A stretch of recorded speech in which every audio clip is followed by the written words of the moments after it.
নমস্কাৰ বন্ধু বান্ধৱীসকল, আহি পৰিছে মোষ্ট এৱেইটেড গুড নিউজটো।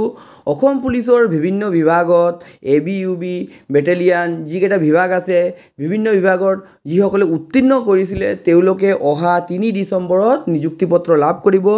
জাষ্ট CM হিমন্ত বিশ্ব শৰ্মা ছাৰে এই কথা জনাইছে।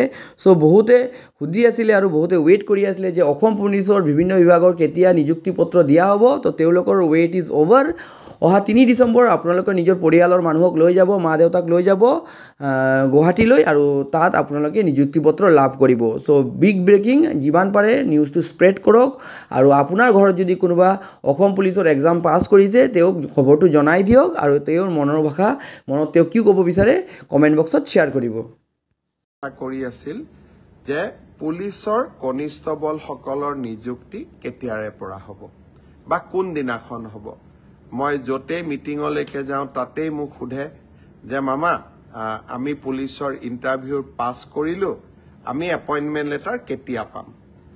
মই আপোনালোকক আজি জনাব খুজিছোঁ যে আপোনালোকৰ উৎকণ্ঠাৰ অন্ত পৰিলে 3 তাৰিখে গুৱাহাটীত আমি আপোনালোকক নিযুক্তি পত্ৰ বিতৰণ কৰিম।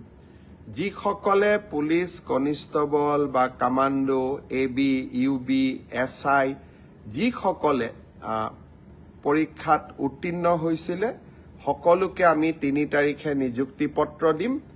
আপোনালোক নিযুক্তি পত্ৰ ল'বলৈ গুৱাহাটীলৈ আহিব, লগত দেউতা মা বা মাৰ এজনক লৈ আহিব। কাৰণ আপোনালোকৰ এই সাফল্যৰ দিনটোত লগত দেউতা বা মাক আপোনালোকে লৈ আহিলে তেওঁলোকেও ভাল পাব আৰু আপোনালোকেও আনন্দ অনুভৱ কৰিব।